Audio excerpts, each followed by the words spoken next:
الحمدللہ رب العالمین والصلاة والسلام علی سید المرسلین اما بعد فاعوذ باللہ من الشیطان الرجیم بسم اللہ الرحمن الرحیم الصلاة والسلام علیک یا رسول اللہ الصلاة والسلام علیک یا حبیب اللہ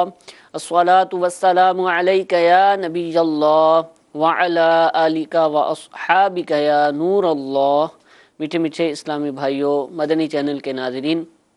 دارالافتاء اہل سنت سلسلے کے ساتھ حاضر ہیں۔ دارالافتاء اہل سنت فیض مدینہ، جو کہ باب المدینہ کراچی کے علاقے نیو کراچی کریلا اسٹاپ کے نزدیک جو فیض مدینہ مسجد ہے، بہت ہی مشہور و معروف مسجد ہے، وہاں کے مفتی صاحب مفتی جمیل رضا صاحب ہمارے ساتھ موجود ہیں۔ آپ ہم سے کال کے ذریعے SMS کے ذریعے رابطہ کر سکتے ہیں۔ آپ کے جو سوالات ہوں گے انشاءاللہ مفتی صاحب سے پوچھیں گے، اور ان کے حوالے سے جو بھی شرعی رہنمائی ہمیں ملے گی انشاءاللہ عمل کرنے کی بھی نیت کرتے ہیں۔ درود پاک کی فضیلت سنتے ہیں۔ امیر اہل سنت دامت برکاتہم العالیہ اپنے رسالے ضیاء درود و سلام کے صفحہ نمبر 9 پر حدیث پاک نقل فرماتے ہیں، نبی کریم صلی اللہ تعالی علیہ وآلہ وسلم نے ارشاد فرمایا، مجھ پر درود شریف پڑھو، اللہ عز و جل تم پر رحمت بھیجے گا۔ صلو علی الحبیب صلی اللہ تعالی علی محمد صلی اللہ تعالی علیہ وآلہ وسلم۔ اللہ تعالیٰ میں کثرت کے ساتھ درود پاک پڑھتے رہنے کی توفیق عطا فرمائے۔ پہلی کال سلسلے میں شامل کرتے ہیں۔ جی، کہ کفن پر کلمہ لکھنا ہے کہ نہیں لکھنا؟ غالباً کفن کے حوالے سے پوچھ رہے ہیں کہ کفن پر کلمہ لکھنا ہے یا نہیں لکھنا۔ الحمدللہ رب العالمین والصلاة والسلام علی سید الانبیاء والمرسلین۔ کفن پر بسم اللہ شریف، کلمہ شریف، درود شریف یا اسی طرح کے کلمات مقدسہ، دعائیں وغیرہ یہ لکھنے کی اجازت ہے، لیکن اس کے لکھنے کے لیے روشنائی انک جو ہوتی ہے اس کا استعمال نہیں کیا جائے گا کہ کوئی اس طرح وہ لکھنا شروع کر دے، تو ایسا نہیں ہوگا۔ ہاں، شہادت کی انگلی سے اس طرح وہ کفن پر جس طرح بسم اللہ لکھی جائے گی وہ اس طرح پورا یہ لکھے گا، جس کو ہم یہ کہیں کہ بظاہر وہ نظر نہیں آ رہا، لیکن وہ لکھے، اس کی برکت ہوتی ہے، اور مردے کو ان کلمات کی برکت سے عذاب قبر سے بھی حفاظت ہونے کی امید اللہ تعالیٰ سے کی جا سکتی ہے۔ تو اس طرح کے کتب فقہ میں اس طرح کی چیزیں بھی ہمیں ملتی ہیں۔ کفن پہ اس طرح کلمات لکھنے کی برکت کہ میت کو عذاب قبر سے محفوظ رکھا گیا، کہ اس کے کفن پر عہد نامہ لکھا گیا تھا، تو عہد نامہ انک سے نہیں، اسی طرح شہادت کی انگلی سے لکھا گیا تھا بغیر انک کے۔ تو اس پہ امام اہل سنت اعلیٰ حضرت رحمۃ اللہ علیہ کا اس موضوع پر ایک تفصیلی رسالہ بھی فتاوی رضویہ شریف میں موجود ہے، کفن پہ لکھنے کے جواز اور جو کلمات ہوں گے اس کے لکھنے کے استحباب پر، تو تفصیلی طور پہ وہاں سے بھی معلوم کیا جا سکتا ہے۔ ٹھیک ہے، مزید کفن کے حوالے سے جو معلومات ہیں ایک عام آدمی کو بھی جو ہونی چاہیے، اگر وہ سیکھنا چاہیں پڑھنا چاہیں تو الحمدللہ دعوت اسلامی کی ایک بہت ہی پیاری مجلس ہے، مجلس تجہیز و تکفین، جو کہ کفن، دفن، غسل اور اس کے بعد جو ہے قبرستان کے اندر جو معاملات ہیں اس پر تربیت بھی کرتی ہے، اور ایسے مواقع پر ساتھ بھی دیتی ہے الحمدللہ عز و جل۔ اس مجلس کی طرف سے ایک کارڈ، پاکٹ سائز کارڈ جو کہ فولڈ ہو جاتا ہے اور 4-5 اس کے حصے ہیں اور پاکٹ کے اندر آ جاتا ہے، مرنے کے وقت سے لے کر جب بلکہ غالباً نزا کے وقت جو حالت ہوتی ہے اس وقت سے لے کر دفنانے تک کے جو کہ معاملات ہیں، اس کے بعد بھی جو کیا کیا پڑھنا چاہیے، کفن پر کیا لکھنا چاہیے، کفن کیسے دینا چاہیے، مر جائے انسان تو اس وقت اس کے بعد کیا کیا معاملات کرنے چاہیے، وہ ساری چیزیں الحمدللہ اس مختصر سے کارڈ کے اندر ہیں، اور غالباً 4 سے 5 روپیہ، زیادہ سے زیادہ 10 روپیہ اس کا ہدیہ ہوگا، پاکٹ کے اندر آ جاتا ہے۔ ہر آدمی کو، ہر مسلمان کو اس کو خریدنا چاہیے اور اس کو آپ پڑھیں، انشاءاللہ عز و جل بہت ساری معلومات ایک مختصر سے کارڈ پہ آپ کو حاصل ہو جائیں گی۔ اسی طرح مزید اور بھی تفصیلات جاننا چاہیں تو امیر اہل سنت دامت برکاتہم العالیہ کا ایک بہت ہی پیارا رسالہ نماز جنازہ کا طریقہ، جو کہ امیر اہل سنت کی جو کتاب ہے نماز کے احکام، جس کے حوالے سے میں عرض کرتا ہوں کہ ہر گھر کے اندر اس کتاب کا ہونا نہایت مفید بلکہ یوں کہہ لیجئے کہ ضروری ہے. یعنی آپ ہمارا جو سلسلہ ملاحظہ کرتے ہیں اس میں جو سوالات اور جوابات پیش کیے جاتے ہیں ہر سلسلے میں کم و بیش الحمدللہ کہیں نہ کہیں سے اس کتاب کے حوالے سے ترغیب کا سلسلہ بن ہی جاتا ہے. کوئی نہ کوئی ایسا جواب ہوتا ہے کہ جس کے بعد ہم عرض کرتے ہیں کہ مزید تفصیلات جاننا چاہیں تو نماز کے احکام کتاب کو دیکھ لیجئے. تو اس کتاب کو جنہوں نے ابھی تک نہیں خریدا نہیں پڑھا ان کو چاہیے کہ اس کتاب کو خرید لیں. یہ کتاب اگرچہ دعوت اسلامی کی ویب سائٹ سے آپ ڈاؤن لوڈ بھی کر سکتے ہیں, یونیکوڈ کے ذریعے پڑھ بھی سکتے ہیں اور بھی مختلف ذرائع سے اس کو حاصل کر سکتے ہیں, لیکن میرا ناقص مشورہ ہے کہ یہ پبلش شدہ کتاب چھپی ہوئی جو کہ مکتبۃ المدینہ پر دستیاب ہے اس کو خرید لیں اور اس کو اپنے گھر میں رکھیں. انشاءاللہ اس کے بے حد فوائد اور برکات حاصل ہوں گے. اسی طرح امیر اہل سنت کا بہت ہی پیاری کتاب مدنی پنصورہ, یہ بھی ہر گھر کے اندر موجود ہونا چاہیے. الحمدللہ اس سے بھی بہت ساری ایسی معلومات کہ جو ایک عام طور پر مسلمان کو ہونی چاہیے اور روزمرہ کے معاملات میں زندگی میں ان کی ضرورت بھی پڑتی ہے, تو انشاءاللہ مدنی پنصورہ سے بھی انشاءاللہ یہ معلومات حاصل ہوں گی. اور یہ دونوں کتابیں الحمدللہ مختلف زبانوں میں ٹرانسلیٹ بھی کی گئی ہیں اور دعوت اسلامی کی ویب سائٹ سے بھی آپ ان کو حاصل کر سکتے ہیں. جی ایک اور کال چلائیے. میرا یہ سوال ہے کہ کیا مرد زینت کے لیے سرما لگا سکتا ہے؟ جی مرد زینت کے لیے سرما لگا سکتا ہے. مرد کے لیے بطور زینت سرما لگانا یہ ناپسندیدہ طریقہ ہے, مکروہ ہے, تنزیہی ہے. البتہ اگر کوئی بطور زینت آنکھوں کو خوبصورت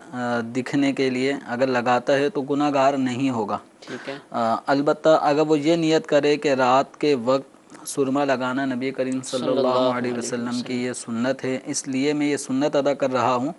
تو اس میں کوئی حرج نہیں بلکہ سنت کی ادائیگی کا ثواب بھی ملے گا. ٹھیک ہے. اور ضمناً پھر جو ایک زینت ہے اس کی نیت نہ کریں, جی جی سنت کی ادائیگی کی نیت کریں, اور زینت جو آنکھوں میں خوبصورتی اگر اس کی بنا پر آتی ہے تو وہ بھی حاصل ہو جائے گی, لیکن نیت کا فرق ہے. ٹھیک ہے. یہ زینت سجنے سنورنے کی نیت سے یہ سرما اپنی آنکھوں کو خوبصورت بنانا یہ خواتین کا ایک مطلب شعبہ ہے. ٹھیک ہے. کہ وہ سجتی سنورتی ہیں, مردوں کے معاملات ایسے نہیں ہیں. ٹھیک ہے. تو اپنی آنکھوں کو خوبصورت ظاہر کرنے کے لیے سرما نہ لگائے, بنیت ادائے سنت رات کے وقت سوتے وقت آنکھوں میں سرما لگانا بلا شبہ یہ اس کے لیے جائز اور سنت پر عمل ہے, کرنا چاہیے. یہ اس کا طریقہ بھی سنتیں اور آداب جو کتاب ہے جی سرما لگانے کا جو طریقہ ہے اس میں سے دیکھ سکتے ہیں کہ سرما لگانے کا ایک طریقہ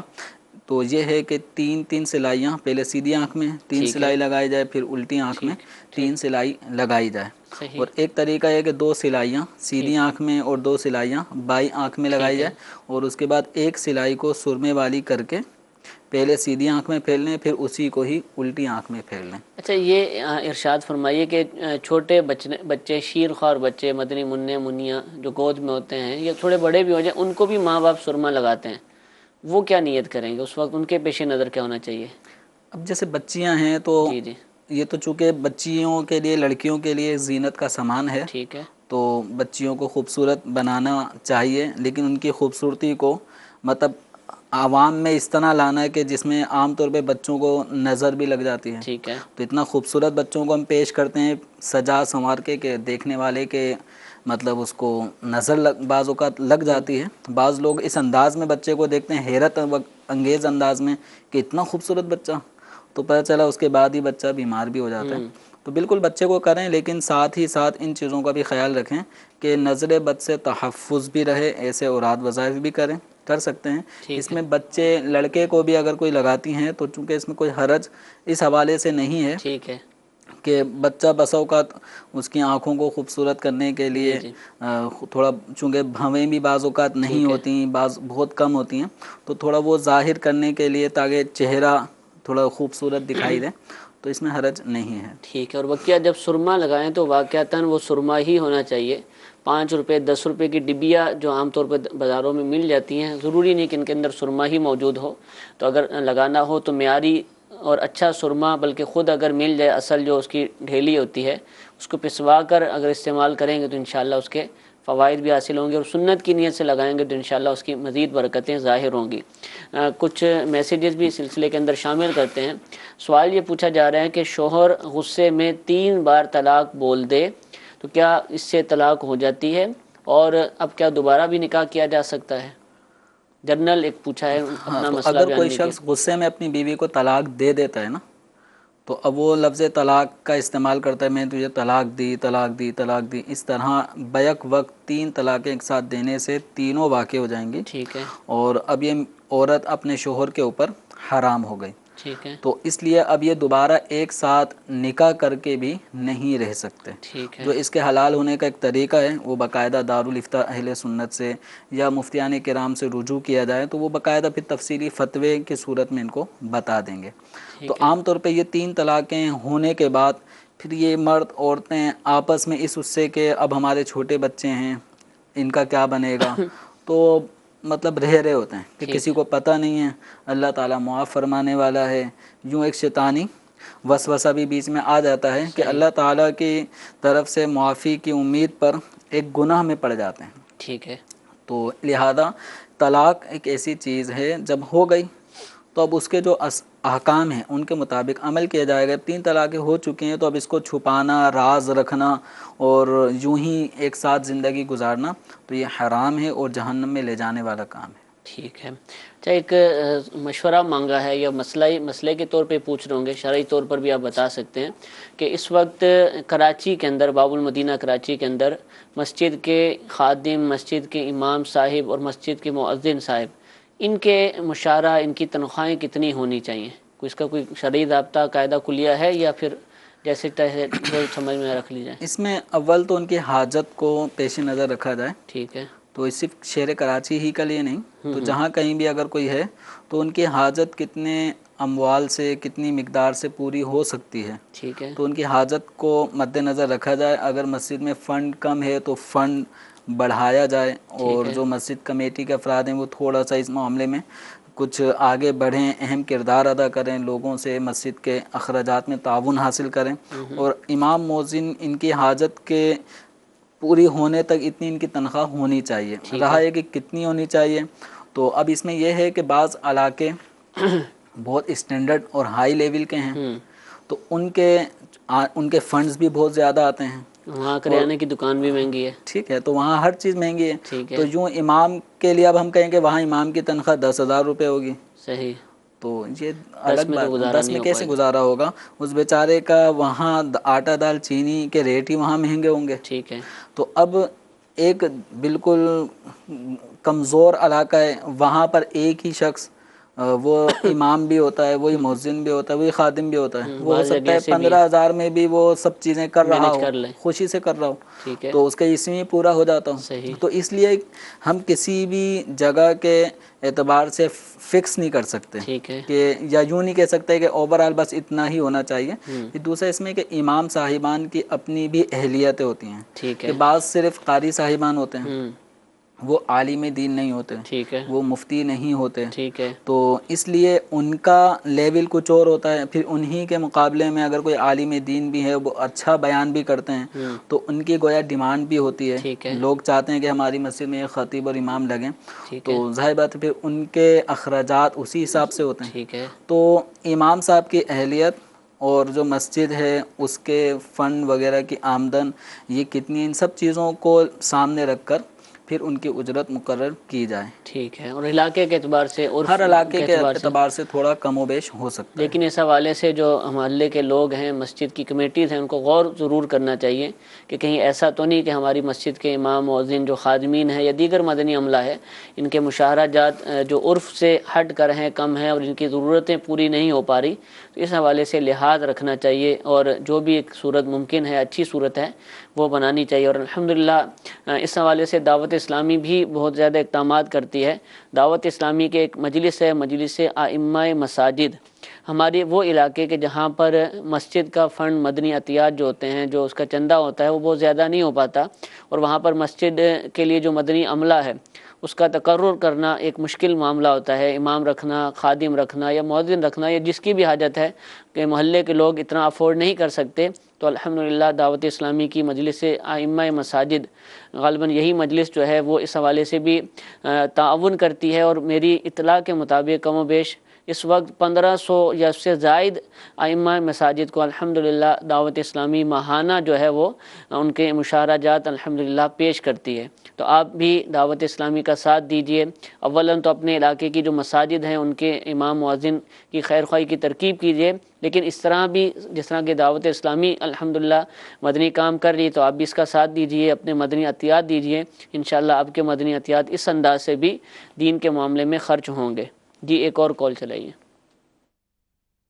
مجھے یہ معلوم کرنا تھا کہ میں رستے میں جا رہا تھا بائک پر کہ اگلی بائک والے کا گلاسز گر گئے چشمے نا، تو وہ جو ہے میں اٹھا کے اس کے پیچھے گیا بٹ وہ نکل گیا تھا آگے کہیں روڈ جام ہونے کی وجہ سے۔ اب وہ گلاسز کا میں کیا کروں؟ جی حضور یہ بہت دفعہ ہوتا ہے، یعنی انہوں نے اٹھایا ہے اچھی نیت سے کہ اس کا میں پیچھا اس کروں گا کو اور دے دوں گا، لیکن وہ رش کی وجہ سے ٹھیک ہے، مل نہیں پائے۔ تو اب اس میں یہ ہے کہ کوئی ایسی صورت کہ جس کے ذریعے اصل مالک تک پہنچنا ممکن ہو تو اس تک پہنچا دیا جائے، اور اگر اس تک پہنچنا ممکن نظر نہیں آتا کہ پتہ نہیں کہاں سے اجنبی آئے ہے ہیں، روڈ تو سے بالکل، گزرا، تو اب ایسی صورت میں کسی غریب شخص کو کہ جسے اس کی حاجت ہوتی ہے جو پہنتا اس کو دے دیں۔ خود غریب ہو تو ایسے میں اگر خود غریب ہے بائک اور والا بھی ہے، اٹھایا اس نے اپنے استعمال کے لیے نہ اٹھایا ہو، ٹھیک ہے، پہنچانے کی نیت سے ٹھیک ہے، اٹھایا ہو، اور اس نیت سے جو اس کے پاس یہ مال ہے یہ امانت ہے، ٹھیک ہے، اب اس کا حکم یہ ہوگا کہ مالک تک پہنچانا ممکن ہو تو وہ صورت اختیار کرے، ادھر ناممکن صورت ہو جائے تو دشوار ہو جائے، پہنچا ہی نہیں پا رہا تو اب کسی غریب کو دے دے۔ خود غریب شریف فقیر ہے تو خود بھی اپنے استعمال میں لا سکتا ہے، اور یہ نیت اور ارادہ رکھے کہ اگر اس کا مالک دنیا میں مل جائے گا تو میں اس کو بتا دوں گا، اس کی تلافی کر دوں گا، اس کی قیمت پے کر دوں گا یا معافی کی صورت بنا دوں گا، ٹھیک تو ہے، اس میں کوئی حرج نہیں ہے۔ عام طور پہ لوگوں کا اصول غلط ہے، اچھا، شرعی ضابطہ تو یہ ہے کہ اٹھایا اس لیے کہ مالک تک پہنچا دوں، ٹھیک ہے، شرعی ضابطہ یہ ہے کہ اس نیت سے تو آپ اٹھا سکتے ہیں، اپنے استعمال میں لانے کی نیت سے اگر اٹھائے گا تو یہ غصب ہے، غصب یعنی یہ چھینا ناجائز چھپی کام، جس کو چھینا کہتے ہیں، جھپٹی۔ ٹھیک تو ہے، یعنی پتہ ہے کہ مالک جا رہا ہے اس کو میں آواز دے کے روک بھی سکتا ہوں، لیکن ٹھیک ہے، جانے دو اس کو، بس ٹھیک ہے، اپنے استعمال اچھا چشمہ ہے صحیح تو ہے، میں خود ہی استعمال کروں گا، تو ٹھیک یہ ہے، غصب کے زمرے میں آئے گا، یہ ناجائز ہے۔ ٹھیک ہے، اب اس کو یہ اپنے استعمال میں، بھلے یہ شریف فقیر تھا، ہوں، اب اس کو اپنے استعمال میں نہیں لا سکتا، اب اس کو حکم یہ ہے کہ مالک نہیں ملتا تو اب کسی شریف فقیر کو دے دے، ٹھیک ہے، ٹھیک ہے، اور توبہ بھی کرے کہ اس ٹھیک نے ہے، چونکہ اپنے استعمال کے لیے اٹھایا ہے تو یہ غصب ہے، توبہ بھی کرے اللہ تعالیٰ کی بارگاہ میں کہ آئندہ ایسا نہیں کرے گا۔ ٹھیک ہے، لوگوں کا اصول بہرحال اس طرح ہے کہ اللہ کی زمین سے ملا ہے، ہوں، ایک نارمل یہ جملہ بچپن سے ٹھیک ہے، سنتے آئیں، نکتے کے حوالے کوئی سے یہ چیز کہتے ہیں، پڑی ہو، گری پڑی کوئی چیز ہوتی ہے، اللہ کی زمین سے ملی ہے بس میری ہے، یہ اصول غلط ہے۔ ٹھیک ہے، اللہ تعالیٰ کی زمین سے آپ کو جو چیز ملی ہے اس کے مالک تک پہنچانے کی نیت سے اٹھانا یہ مستحب ہے، ٹھیک ہے، بہتر عمل ہے، ٹھیک ہے، اور مالک کی تلاش کی جائے۔ اپنے ذاتی استعمال کے لیے اٹھانا یہ غصب ناجائز ہے، یہ اصول غلط ہے کہ ٹھیک ہے، اللہ کی زمین سے ملا ہے لہذا میری ہے، ٹھیک ہے، یہ اصول غلط ہے۔ ٹھیک ہے، اور لقطہ یعنی گری پڑی چیز کے حوالے سے بھی الحمدللہ ہم نے کئی مرتبہ دارالفتال سنت کے سلسلے میں سوالات بھی پوچھے اور پورے سلسلے بھی الحمدللہ کیے گئے ہیں۔ تو آپ دعوت اسلامی کی ویب سائٹ www.dawatIslami.net وہاں اگر آپ جا کے لکھیں گے لقطے کے مسائل یا لقطے کے احکام یا لقطہ لکھیں گے تو انشاءاللہ ہمارے یہ سلسلے نکل آئیں گے۔ اسی طرح دارالفتال سنت کی جو موبائل اپلیکیشن ہے جو کہ ہمارے انہی سلسلوں یا احکام تجارت سلسلہ یا دیگر جو ہمارے مفتیان کرام کے سلسلے ہوتے ہیں ان کے جو ویڈیو کلپس ہوتے ہیں الحمدللہ اس اپلیکیشن کے اندر ڈالے جاتے ہیں، وہاں پر بھی امید ہے کہ انشاءاللہ اس موضوع پر آپ کو تفصیلات حاصل ہو جائیں گی، آپ وہاں سے بھی اس کو سن سکتے ہیں اور دیکھ سکتے ہیں۔ جی ایک اور کال چلائیے۔ امیر سنت کا جو ہے ایک بیان تھا جس میں انہوں نے فرمایا کہ وضو کرنے کے بعد اگر آسمان کی طرف دیکھیں 3 مرتبہ انا انزلناہ فی لیلۃ القدر پڑھنے سے اللہ تعالیٰ قیامت کے دن جو ہے نبیوں کے ساتھ جنت میں داخل کرے گا، کی کوئی روایت ہے سر؟ میرے سے کچھ لوگ سوال کر رہے ہیں۔ جی ہوتا اس طرح کی جو روایت ہے نا اس میں آسمان کی طرف دیکھ کر پڑھنے کے الفاظ نہیں ہیں، اچھا، اور امیر اہل سنت دامت برکاتہم العالیہ نے جو بیان فرمایا ہوگا تو اس میں 2 قسم کی مطلب باتیں ہیں۔ ایک یہ ہے کہ اگر کوئی سورہ انا انزلنا سورۃ القدر جو ہے یہ اگر آسمان کی طرف دیکھ کر پڑھ لیا کرے وضو کے بعد تو انشاءاللہ عز و جل اس کی آنکھیں کمزور نہ ہوں گی۔ ٹھیک ہے، تو یہ جو بات ہے یہ حدیث سے نہیں ہے، اچھا، آنکھیں کمزور نہ ہونے والی، یعنی آسمان کی طرف دیکھنے والی جو بات ہے یہ ایک ٹوٹکا سمجھ لیں اچھا کہ سورہ قدر پڑھیں آسمان کی طرف نظر کرتے ہوئے وضو کے بعد، تو انشاءاللہ آنکھیں کمزور نہیں ہوں گی۔ یہ مسائل القرآن میں عبد المصطفیٰ اعظمی رحمۃ اللہ علیہ نے اس بات کو لکھا ہوا ہے۔ رہا جو حدیث مبارکہ بیان کی گئی ہے تو وہ وضو کا طریقہ امیر اہل سنت دامت برکاتہم العالیہ کا جو رسالہ ہے نماز کے احکام میں، اس حدیث مبارکہ میں آسمان کی طرف نظر کرنے کے الفاظ نہیں ہیں۔ تو جو امیر اہل سنت نے بیان کیا ہوگا تو یہ 2-3 چیزیں مکس بیان فرمائی ہوں گی، تو جس کی وجہ سے ہو سکتا ہے سننے والا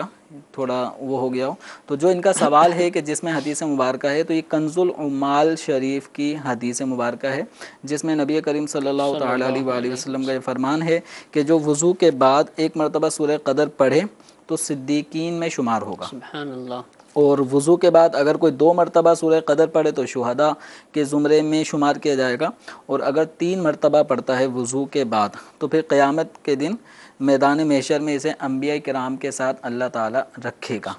تو داخل جنت فرمائے گا۔ یہ والی روایت امیر اہل سنت نے ذکر نہیں فرمائی، ٹھیک ہے، تو امیر اہل سنت نے ذکر فرمائی ہے وہ یہ ہے کہ میدان محشر میں اللہ تعالیٰ اسے انبیاء کرام کے ساتھ رکھے گا۔ ٹھیک ہے، تو اس میں آسمان کی طرف دیکھنے کے الفاظ بھی نہیں ہیں۔ ٹھیک ہے، تو مزید تفصیل کے لیے یہ امیر اہل سنت دامت برکاتہم العالیہ کی جو کتاب نماز کے احکام ہیں، تو نماز کے احکام کتاب کا یہ صفحہ نمبر وضو کے طریقے جو رسالہ ہے اس کا صفحہ نمبر 13 ہے، ٹھیک ہے، تو اس پر یہ حدیث مبارکہ ان کو کنز العمال کے حوالے سے مل جائے گی، جس میں حدیث نمبر بھی اور جلد نمبر صفحہ نمبر بھی لکھا ہوا ہے۔ ٹھیک ہے، ٹھیک ہے، وہاں سے آپ اس کو حاصل کر سکتے ہیں۔ سوال یہ پوچھا جا رہا ہے میسج میں کہ اگر مالک شراب پیتا ہو تو کیا اس کے گھر کام کر سکتے ہیں؟ اگر یہ کام کرنے میں شراب پیش کرنا، شراب کو گلاس میں نکالنا یا خرید کے لانا دینا، تو یہ ناجائز کام ہے، ٹھیک ہے، اور ان کاموں پہ حدیث مبارکہ میں لعنت بھی فرمائی گئی ہے۔ ٹھیک ہے، تو اگر ان کے کام میں یہ چیزیں شامل نہ ہوں اور دیگر جو جائز کام ایک گھر میں ملازم کو کرنے ہوتے ہیں اور وہ جائز کام کرتا ہے تو ٹھیک ہے، حرج نہیں ہے، وہ کام کر سکتا ہے، اجرت جو اس کو ملتی ہے وہ بھی لینا جائز ہے۔ البتہ اگر ان کے ملازمت میں یہ سب کام شامل ہیں کہ شراب بھی لے کر آئے اور فریج میں رکھے، نکال کے پیش کرے، جب حکم ہوگا آرڈر ہوگا اس ٹائم اس کو پیش کرے، تو یہ ناجائز کام ملازمت پر کرنا جائز نہیں ہے، گناہ گار ہوگا۔ اور ایسے شخص کی صحبت اب یہ ہے کہ جہاں ایسی نوکری کرنی پڑے کہ جس میں جائز کام بھی ہیں اور ناجائز کام بھی ہیں، اور آدمی منع نہیں کر پا رہا کہ بھائی میں نہیں لا سکتا، تو پھر ایسی جگہ سے اپنی اس نوکری کو خیر بات کریں، چھوڑیں، اور رزق حلال کی تلاش کریں جہاں پہ اس طرح کے حرام کام نہ کرنے پڑیں۔ ٹھیک ہے۔ حضور پوچھا یہ جا رہا ہے کہ اگر کیا شادی کے موقع پر گھر میں موسیقی کے لیے ڈھول وغیرہ بجا سکتے ہیں؟ ڈھولکی جس کو کہتے ہیں عورتیں ڈھول، ڈھولکیاں یا اس طرح کے جھانجر لگے ہوئے ڈف، جی جی، ان کے بجانے کی اجازت نہیں ہے۔ ٹھیک ہے، بالکل۔ رہا ویسے کوئی اس طرح کے نغمے، خوشیوں کے گیت جس میں دولہا دلہن اس کے لیے دعائیہ کلمات ہے، اس طرح کے معاملات وہ بطور گیت پڑھے جائیں تو اس میں حرج نہیں ہے، جبکہ ان اشعار میں کوئی فاسد اور بے حیائی پر مشتمل کوئی کلمے نہ ہوں۔ ٹھیک ہے، جو انداز اس وقت جو ہمارے معاشرے میں شادی کے دنوں سے کچھ دن پہلے وہ رسم مہندی تو مایوں، تو اس موقع پر جو ایک گانے باجے کا سلسلہ ہوتا ہے تو اس میں بے حیائی، بے پردگی بہت زیادہ عروج پر ہو جاتی ہے، تو گویا ایک شادی کا جو ایک معاملہ ہے ٹھیک ہے، کہ ایجاب قبول ہوا، یہ لڑکا اب شادی شدہ ہو گیا، اب یہ شوہر ہو گیا، وہ لڑکی اب بیوی بن گئی، تو یہ معاملہ انتہائی آسان ہے، ٹھیک ہے، لیکن ہم نے اس کو اتنا مشکل کر دیا ہے اور اتنی ساری رسومات اصل شادی تک پہنچنے سے پہلے ہی ہزاروں روپے بلکہ لاکھوں روپے خرچ ہو جاتے ہیں۔ بالکل بالکل۔ اور تو یہ حوالے بہت سارے کام ابھی مہندی ایسے ہیں ہے، جو گناہ پر پہلے ہم مشتمل ہوتے دیکھتے تھے کہ مہندی پر کوئی کھانا پینا نہیں ہوتا تھا، اب باقاعدہ مہندی پر کئی تو کھانا ایسا ہوتا ہے کہ کئی غریبوں کی شادیاں بھی مکمل ہو جائیں، جہیز بھی آ جائے اور سب کچھ ہو جائے۔ اب ان چیزوں کے لیے بس اوقات ہالز وغیرہ مقرر کیے جاتے ہیں، رسمیں، مایوں، مہندی، تو بہرحال یہ کہ اضافی اخراجات ہم لوگوں نے اپنے اوپر ویسے ہی بڑھا لیے، ٹھیک ہے، اور بڑھانے کے ساتھ پریشان بھی ہیں، خود ہی پریشان ہیں لیکن کر بھی رہے ہیں۔ تو اب اس میں اصل پریشانی یوں تو آئے گی ٹھیک ہے کہ جب اللہ تعالیٰ کی نافرمانیاں کریں گے صحیح، اور اس نافرمانی کے کام میں ہم اپنا پیسہ بہائیں گے، تو اس میں مطلقاً مہندی یا مایوں بٹھانے کی ممانعت نہیں کر رہا، ٹھیک ہے، جو اس کے اندر کام ناجائز شامل ہو گئے، بے پردگی، گانے باجے، مرد عورتوں کی مخلوط، یہ جو مجلسیں اس طرح کی ہو جاتی ہیں، تو پھر اسی مایوں کے موقع پر وہ ابٹن ایک دوسرے کو ملنا، چہرہ کپڑا بگاڑنا، یہ اس میں لڑکے لڑکی اس کا بھی کوئی فرق نہیں ہوتا، جو جس پہ چاہے منہ پر لگا دیتا ہے، تو ایک طوفان بدتمیزی، رات کوئی سو رہا ہے تو صبح اٹھتا ہے تو اس کے منہ پہ کالک ملی ہوئی ہوتی ہے، مختلف تو رسومات بہت سارے ایسے کام ہیں۔ اس کالک کسی کے چہرے پہ ملنا مسلح ہے، مسلح مطلب چہرہ بگاڑنا، ٹھیک ہے، اس کی ممانعت ہے، ٹھیک ہے، حدیث اور پاک یہ میں بالکل ہنسی مذاق کے زمرے میں ہو رہا ہوتا ہے، ٹھیک اور خوب ہنسی مذاق کر رہے ہوتے ہیں۔ جو ایسے کام کر رہے ہیں وہ توبہ کریں، ٹھیک ہے، جنہوں نے کیے ہیں اپنے ماضی میں، اپنی شادیوں میں، اپنی بہن بیٹیوں کی شادی میں، وہ اللہ تعالیٰ کی بارگاہ میں سچی توبہ کریں گے، آئندہ ایسے کام نہیں کریں گے۔ یہ اگر نہیں کریں گے اتنے سارے کام تو خوشی کیسے منائیں گے؟ خوشی کا موقع ہے، اب شادی پر بھی آپ کہہ رہے ہیں کہ یہ کیا کریں، پھر خوشی کیسے منائیں گے؟ خوشی ہے، کون لیکن کون سے کام ہے کہ کر لیں، وہ آپ ارشاد فرما دیں۔ خوشی بالکل کرنی چاہیے، شادی کا لفظ ہی خوشی ٹھیک ہے، کا معنی دیتا ہے، جی جی، لیکن ہماری تمام تر خوشیاں یا ہمارے جو بھی غم مصیبتیں آتی ہیں، تو یہ سارے جو انوائرمنٹ ہیں خوشی یا غمی کے، یہ شریعت مطہرہ کے دائرے میں رہنے چاہیے۔ ٹھیک ہے، ہم نہ خوشی میں اس دائرے سے باہر نکل سکتے ہیں، نہ غمی کے موقع پر ہم کوئی کپڑے پھاڑنا شروع کر دیں، چہرے پہ مارنا شروع کر دیں کہ غم کا اظہار ہو رہا ہے، ٹھیک اس ہے، کی بھی اجازت نہیں ہے۔ ٹھیک ہے، تو ہم مسلمان ہیں، شریعت کے حکم پر آنکھیں بالکل جھکائے ہوئے ہیں، اپنے لبوں کو بالکل ہم نے بند کر لیا ہے، آمنا و صدقنا، اللہ و رسول کے احکامات کو ہم بالکل دل و جان سے تسلیم کرتے ہیں۔ جن چیزوں سے منع کیا گیا وہ بالکل واضح ہیں، ٹھیک ہے، تو میوزک وغیرہ نہیں ہونا چاہیے، بے پردگی نہیں ہونی چاہیے، اسی طریقے سے مخلوط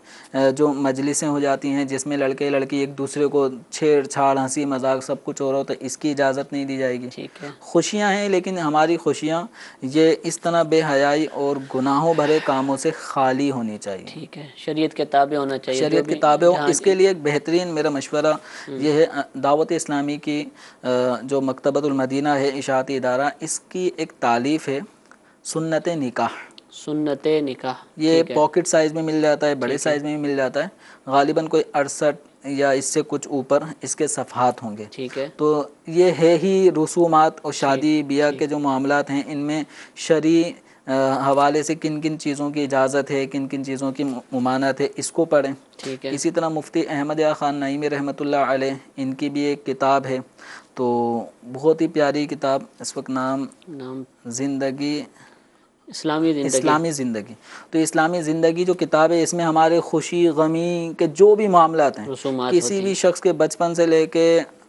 بوڑھے ہو کے مرنے اور مرنے کے بعد تک کی جو رسومات ہیں، ان میں کہاں کہاں ناجائز کام آتے ہیں، ٹھیک کہاں ہے، کہاں ہم گناہوں میں پڑ جاتے ہیں، ان سب چیزوں کو اس میں لکھا ہے، اسلامی زندگی۔ ٹھیک ہے، مفتی احمد خان نعیمی رحمۃ اللہ علیہ کی یہ کتاب بھی مکتبۃ المدینہ سے مل جائے گی۔ تو الحمدللہ، انشاءاللہ ہماری خوشیاں جو اللہ تعالیٰ عطا فرماتا ہے، یا اللہ کی طرف سے آزمائش کے طور پہ کوئی مصیبت ہماری طرف آتی ہے، تو ہمیں اپنی خوشی یا غمی کے موقع پر شریعت کے دائرے میں ہی رہنا ہے، اسی میں ہی عافیت ہے۔ ٹھیک ہے، اللہ تعالیٰ ہمیں اس کی توفیق عطا فرمائے، شریعت مطہرہ پر عمل کرنے کی سعادت عطا فرمائے۔ ایک اور کال چلائیے۔ کوئٹہ سے بات کر رہا ہوں سر، عمرے کے لیے جا رہا ہوں، تو یہ کوئٹہ سے اور دبئی کے لیے احرام کہاں سے باندھنا ہوئے گا جی؟ یہ بابا مہربانی ذرا جواب دے دینا۔ اللہ تعالیٰ آپ کو سنت کے مطابق سفر کرنے کی توفیق عطا فرمائے، ہمارے لیے دعا بھی کیجیے گا۔ جی یہ کنیکٹنگ فلائٹ ہے ان کی، تو یہ پہلے کوئٹہ سے دبئی جائیں گے، دبئی سے پھر یہ جدہ یا مدینہ منورہ۔ ٹھیک ہے، اگر ان کا مدینہ منورہ ڈائریکٹ اگر یہ جا رہے ہیں، تو پھر احرام یہ مدینہ منورہ سے جب مکہ مکرمہ ان کا آنے کا وقت ہوگا تو وہاں اس وقت باندھیں گے، یعنی یہاں سے احرام نہیں باندھیں گے، مدینے میں رہیں اگر گے، ان حاضری کی دیں گے، جب مکے آنے کا وقت آئے گا تو پھر احرام باندھیں گے۔ ان کا اگر شیڈول ایسا ہے کہ ٹھیک پہلے ہے، انہوں نے مدینے میں 8-10 دن 9 دن جو رہنا ہے، اگر وہاں ڈائریکٹ فلائٹ ہے، ٹھیک ہے، تو پھر اس صورت میں یہ مدینہ منورہ سے جب مکہ مکرمہ روانہ ہوں گے تو اس وقت جو میقات آتی ہے ابیار علی، تو جو وہاں پر میقات پہ احرام باندھیں۔ اور اگر ان کی فلائٹ ایسی ہے کہ یہ دبئی سے جدہ جائیں گے، تو جدہ چونکہ میقات کے اندر ہے، اور یہیں سے پھر عام طور پہ جو جدہ جاتے ہیں تو ڈائریکٹ پھر ان کا پہلا جو ٹھہرنا ہوتا ہے اسٹے وہ مکہ شریف ہوتا ہے، وہاں پہ جتنے دن ہوتے ہیں اس کے بعد پھر مدینہ آتے ہیں۔ تو ایسی صورت میں ان کو جو دبئی ہے، دبئی سے ہی ان کو احرام کی چادریں پہن لینی ہیں، اور جدہ آنے سے پہلے ہی بہتر یہ ہے کہ جب دبئی سے جہاز فلائی کر لے اور بالکل اسموتھ ہو جائے تو اس وقت پھر یہ احرام کی نیت کر لیں. تو چادریں دبئی میں باندھ لیں احرام کی، اور جب فلائی کر جائے تو پھر اس وقت یہ احرام کی نیت کر لیں. یہ بہتر طریقہ. یعنی چادر باندھنا ہی نیت نہیں ہے، چادر باندھنا یہ نیت نہیں ہے. ٹھیک ہے. احرام کی 2 بغیر سلی چادریں جیسے تہبند اور جو اوپر چادر ہے وہ اس طرح لپیٹ لینے کے بعد ابھی بھی احرام کی پابندیاں شروع نہیں ہوتی ہیں جب تک کہ بنیت احرام کوئی لبیک نہ کہے. ٹھیک. تو جب وہ بنیت احرام لبیک کہیں گے کہ عمرے کی نیت سے انہوں نے احرام باندھا ہے، اس نیت کو ملحوظ رکھ کے جب وہ لبیک کہیں گے اب احرام کی پابندیاں ان کے اوپر شروع ہو جائیں گی. اور یہ عمرے کے تمام تر افعال ادا کرنے کے بعد جب یہ حلق یا قصر کریں گے تو یہ عمرے احرام کی پابندیاں برقرار رہیں گی. اور یہ نوافل جو احرام کے ہوتے ہیں وہ کب پڑھیں گے؟ یہ دبئی میں جب یہ رکیں گے تو اس دوران یہ نماز ادا کر لیں، احرام کی چادر پہن کر یہ نماز پڑھ لیں. اور جب نماز پڑھیں گے اس ٹائم چونکہ احرام کی نیت نہیں ہوتی تو اپنے سر کو بھی ڈھکیں. ٹھیک ہے. جب احرام کی نیت کر لیں گے تب اپنے سر کے اوپر کوئی چیز نہیں رکھ سکتے، سر کو چھپا نہیں سکتے. ٹھیک ہے. تو یہ ارشاد فرمائیے جیسے آپ کوئٹہ سے جا رہے ہیں یا باب المدینہ کراچی سے بہت لوگ جاتے ہیں اور پتہ ہے کہ دبئی ایئرپورٹ پر، قطر ایئرپورٹ پر یا جہاں جہاں بھی کنیکٹنگ فلائٹس ہوتی ہیں پاکستان کی، وہ بہت کم وقت ملے گا. اتریں گے اور اس کے بعد آپ کو دوسرے جہاز میں سوار ہونا ہے. 1-1.5 گھنٹے کا وقفہ ہے لیکن اسی دوران ہی آپ کو پہنچنا ہوتا ہے. پتہ ہے کہ موقع نہیں مل پائے گا تو کیا پاکستان سے نوافل پڑھ کے جا سکتے ہیں؟ بالکل، اس میں کوئی حرج نہیں ہے. اپنے گھر سے بھی پڑھ کے جا سکتے ہیں، مسجد محلہ سے بھی پڑھ کے جا سکتے ہیں، جو آسانی ہو. ٹھیک ہے. لیکن احرام کی نیت بہتر یہ ہے کہ یہ اس وقت کریں جب دبئی سے ان کا جہاز جدہ کی طرف روانہ ہو. ٹھیک ہے. ٹھیک ہے، جزاک اللہ. جی ایک اور کال چلائیے. مفتی صاحب کی بارگاہ میں عرض ہے کہ ہمارے جو نا مسجد میں مصلی اور قرآن جو زیادہ ہو گئے ہیں، تو ہم جو نا یہ مصلی اور قرآن دوسری مسجد میں جس میں ضرورت ہو اس میں دے سکتے ہیں یا نہیں؟ جی حضور. اگر اتنے زیادہ ہو چکے ہیں کہ استعمال میں بھی نہیں آ رہے، رکھے رکھے خراب ہونے کا اندیشہ ہے تو پھر ان کو دوسری مسجد میں منتقل کر سکتے ہیں. مدرسوں میں بھی دیے جا سکتے ہیں قرآن پاک بالخصوص. تو جہاں اس کو مطلب استعمال میں لایا جائے تو مسجد میں، دوسری مسجد میں اگر قرآن پاک نہیں ہے تو وہاں دے دیں. اگر مساجد میں بھی فل ہیں، وہ بھی الماریاں فل ہیں، ادھر بھی فل ہیں، تو پھر مدرسے میں ان کو دے دیں. عام طور پہ یہ مسجد کمیٹی انتظامیہ کو چاہیے کہ کوئی ایسا ایک مطلب نوٹ لگا دیں قرآن پاک کی جو الماریاں ہیں ان کے اوپر، کوئی ایسی یاد دہانی کہ قرآن پاک بہت زیادہ الماریوں میں ہو چکے ہیں، آپ قرآن پاک اگر دینا ہے تو مدرسے میں دے دیں تاکہ طلبہ وہاں پڑھیں گے، ثواب بھی ہوگا.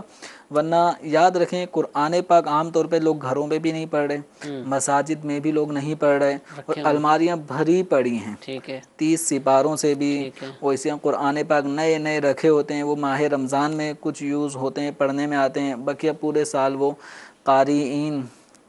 کو دیکھ رہے ہوتے ہیں کہ ہمیں پڑھنے والے کہاں ہیں. اللہ تعالیٰ میں توفیق دے. قرآن پاک روزانہ پڑھیں، اللہ تعالیٰ کا پاکیزہ کلام ہے. ہمارے صحابہ کرام علیہم رضوان اس کو نمازوں میں پڑھا کرتے تھے، روزانہ اس کی تلاوت کیا کرتے تھے، اور اسی طرح اس کو اپنے چہروں پہ مس کیا کرتے تھے کہ یہ ہمارے رب کا کلام ہے. تو حضور ایک شخص کو دیکھا کہ اس کی نیت تھی کہ میں قرآن پاک مسجد میں رکھوں.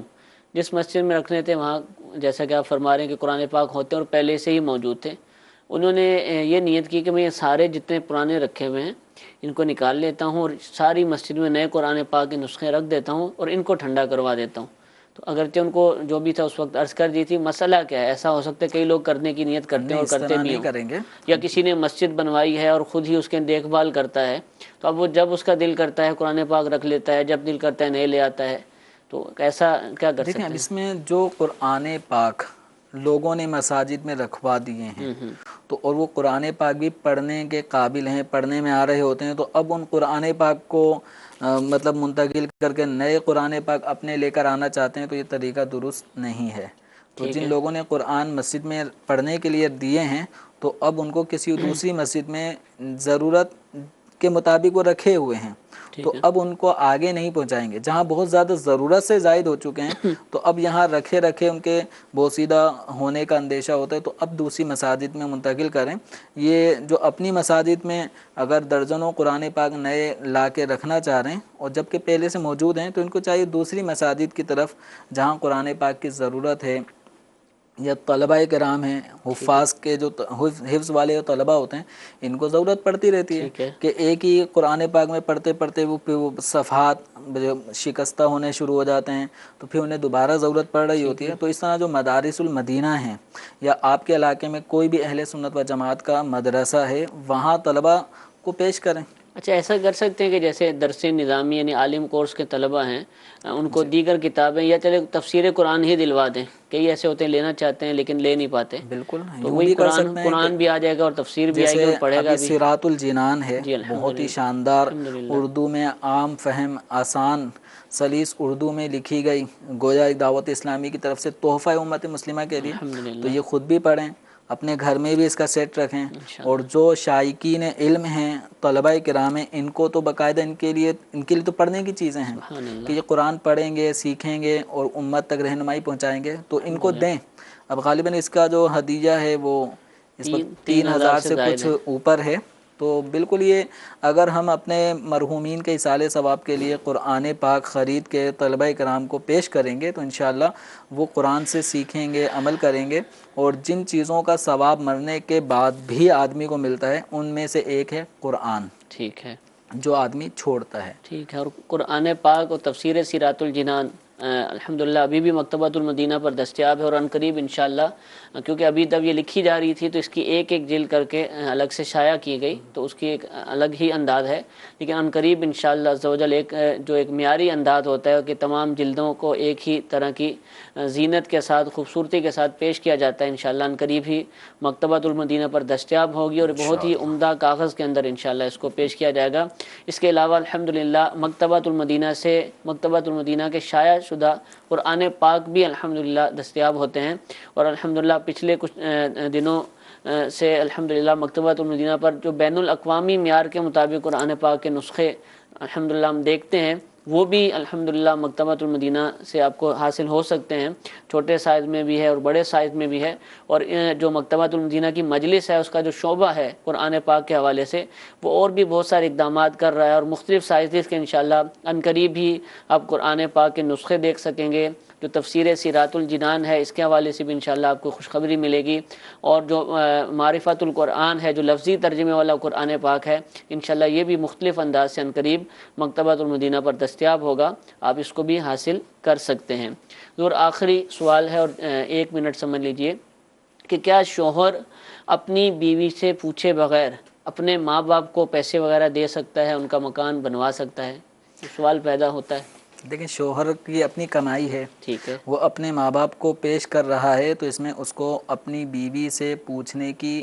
قطعاً اجازت لینے کی حاجت نہیں ہے، اس کا اپنا مال ہے، والدین کو حاجت ہے تو یہ اپنے ماں باپ کی خدمت میں بطور سعادت اپنی رقم پیش کریں، یہ تو ایک سعادت مندی والی بات ہے، اس میں بیوی سے اجازت لینے کی کوئی حاجت نہیں ہے۔ البتہ یہ ضرور دیکھے کہ ماں باپ کو بھی دینے کے ساتھ آگے یہ نہ ہو کہ اس کے جو اپنے گزر اوقات کی معاملات ہیں اس میں فرق نہ پڑے، اگر نہیں پڑتا تو بالکل دینا چاہیے، اجازت لینے کا یہ اصلاً محتاج نہیں ہے، بتانے کا محتاج اگر ہے۔ بتانے دیکھیں بعض اوقات یہ انٹرنل معاملات گھر کے ایسے ہوتے ہیں کہ بتا دیا تو پھر جھگڑا پیدا ہو سکتا ہے، کیوں دیا، تو بس اوقات شوہر بیوی کا مطلب غلام اس طرح کی کیفیت ہوتی ہے، تو وہاں ایک ایک کام پوچھ کے اگر کرنا پڑ رہا ہوتا ہے تو پھر نہ بتائے، ٹھیک ہے، کہ بلا وجہ جھگڑا ہو جائے گا بتانے پر کہ تم نے پوچھا کیوں نہیں، ٹھیک ہے، تو بس اوقات ایسی لائف بعض لوگوں کی ہوتی ہے آزمائش والی، اللہ تعالیٰ ان آزمائش سے محفوظ رکھیں۔ آمین۔ اور عورتوں کو بھی ایسا نہیں ہونا چاہیے کہ شوہر ایک ایک کام ان سے سوال پوچھ بنتا نہیں کر ہی ہے، کرے، پوچھ کر بتانے والا بھی لفظ ہوتا ہے نا کہ بتائے بغیر، تو پھر بھی کچھ نیچے کا درجہ تھا، لیکن یہ تو اوپر کا درجہ ہے